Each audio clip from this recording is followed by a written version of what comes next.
I saw him yesterday. I mean, the fact that we got the boys Fellowship. back together. I know. Fellowship, man. This is as good as it gets. I tell you what, I felt good about this morning because you know how it is. Like every Monday, we get a chance to break down all of these games. There's so much to talk about. We got the college football playoff. We've got the Chris Doering catch of the year coming up later today. We've got obviously the playoff SEC championship game. And I come in here and you look nice and refreshed. You're in makeup. I'm in makeup right now. And Chiz walks in the studio and I go, Chiz, you getting makeup? And he goes, I'm not doing makeup today. And now I feel stupid that I went into makeup. No, I didn't get makeup. But Look the good thing is you think I did.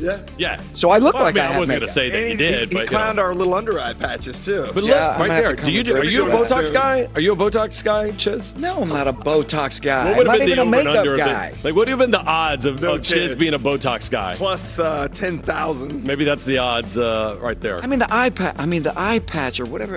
It looks good. I got to come to Don't be grips with jealous. that. Don't be jealous. All I'm right. not a hater. Let's get into it. Our here on the SEC this morning, our opening drive is, all right, the field is set, gentlemen, and playoff bound. We do that.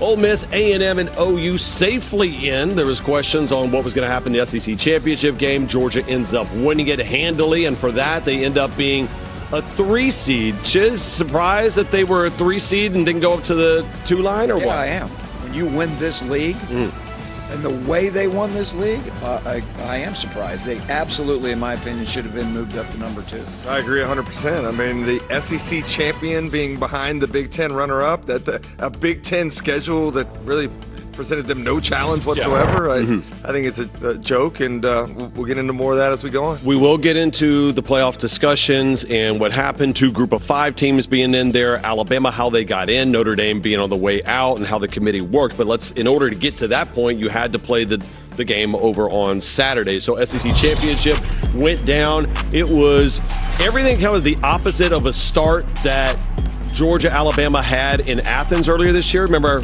Alabama got up to that 14-0 lead, and Georgia tried to claw itself back. The problem is Alabama never gotten back into this damn game. 21-0. They get a score, ends up being 28-7, CD. Yeah, playing from behind was probably not what Alabama wanted to do here, but credit Georgia for dictating the tempo from the get-go. I went back and watched that Alabama offense against Georgia's defense last night, Chiz. They were Georgia's defense was fast. They were attacking. They were playing downhill. They were playing behind the line of scrimmage, and really that's kind of the theme we've talked about a lot is the pass protection issues. And when you can't run the football, making all of the offense's success or failure fall on the shoulders of Ty Simpson just not fair. Well, when you look at the game, I looked at it. I watched the game on TV, and it just looked to me like Georgia played this game very personal. Like they took this game personal. Whether it was a loss early in the season or just it was the mentality of where they're at in the season. They played it personal, and they dominated from the very beginning of the game, starting with the block punt, and then subsequently, right after that, getting the pick. Both of that leading to 14 points. And then it was catch up for Alabama the rest of the way. It was interesting because the week leading up to it, I think it's because we all, and you guys at home as well too, and our listeners, we were talking so much about Lane Kiffin and Alex Golesh and Wilson, all these coaching changes and what happened, all of the chaos of the college football playoff rankings. I don't think we really dove into this game because we kind of felt both teams were going to be in. But I remember when we walked into the building and we start watching this game, we were like, oh my God, like this sounds loud. Like there was something personal, and Georgia fans felt that. I mean, that was an exorcism to get over that Alabama hump, CD. Yeah, to your point, I think it was personal. I think it was personal about changing the narrative. That's what we talked about all week long. We didn't talk about the breakdown. We talked about Alabama owning Georgia. We talked about Kirby's struggles against 2 separate Alabama coaches going 1-7 in the last 8 games. I think that narrative is out the window now. And done? You completely think it's like this was the hump about they finally beat them in Atlanta. Now it's no longer a mental thing. I believe so. And I don't even know it was a mental thing within the locker room. That's a narrative that you hear in the media. That's a media created it was one because the only reason why I'll interject here is because we were hearing from Roman Harper, right? And we heard Roman was talking to some of the staffers at Georgia, and that Georgia brought in a speaker, and I'm making sure I'm retelling his story right. That Georgia brought in a speaker to their football facility that talked about how many seniors they had, how many people had played in Atlanta, and they asked this 100-person roster, how many of you guys have beaten Alabama? and there wasn't a single hand that went up. So it felt like it was personal for those guys, and that there was something bigger than how Alabama played. The part that you left out there was they brought up the number of days these seniors had been on campus, 3,000-something days, and then they told them that they have about 100 days left on campus. And which to is me, awesome. It was the sense of urgency. It wasn't the it was a reminder. I mean, all coaches do that, right? That was a great move, obviously bringing the guy in, but that was a reminder. I don't think the players or the coaches walk around the building every time going, we're 1-7 against Alabama. I don't think that was the case, but it was a reminder that, hey, nobody in this building's beaten Alabama. Well, that makes sense.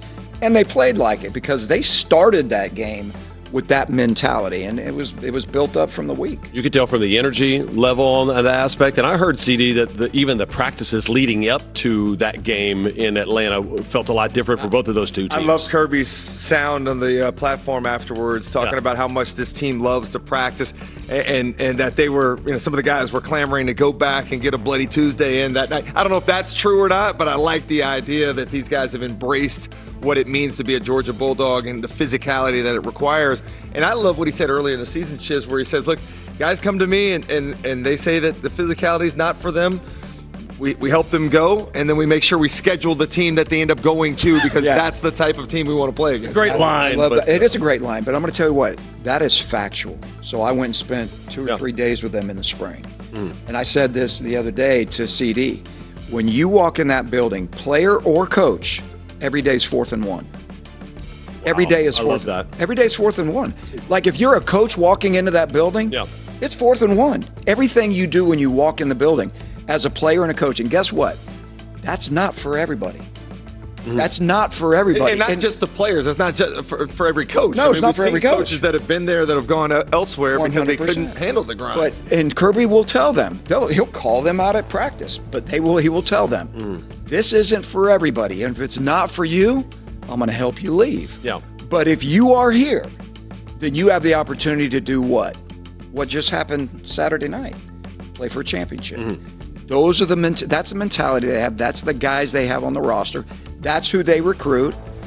And if it isn't you, you're out. And that's a luxury because he's got skins on the wall in national championships. People know that he develops talent there. And there are some programs right now that don't have that. Like Curt Cignetti, he can't necessarily play that role because right now, because they're trying to build that culture that Kirby already has. But I want to go back to this. How surprised were you? 16 rushes. At one point, we took a picture of the screen that it was like 14 rushes, 1 yard. They ended up with negative 3 yards. 1 yard a carry at one point.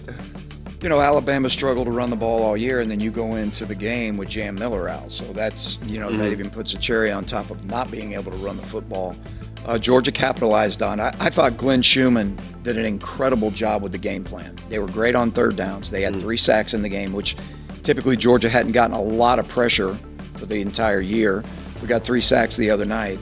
But they were great on third down. They were physical. Obviously, the longest run Alabama had all night was 5 yards. So you're doing something right on defense. And when you watch their defense, PB, when you watch their defense on film, you mentioned it. They were fast. They were physical. They weren't perfect. Yeah. There'll be some things they can draw on, but they were fast and they were physical, and it reminded you of the defenses we saw pre-NIL. Yeah. Pre-NIL, where they were out recruiting everybody, right? The playing field's leveled some now. But that's what it reminded you of, and they're peaking at the right time defensively. This was, by the way, one of the more intimidating receiving cores that Georgia would play. Go back to the last couple ball games. You think about Ryan Williams making these big plays in the passing game. Those guys did nothing. And it's not only the pass rush, it's the ability to have a group of secondary players that you're confident enough to play man coverage. I mean, they played a lot of snaps of man coverage against some of these guys, which I don't think a lot of other teams would do in previous games in the season. So I think the combination, and you know this better than I do, is how the pass rush and the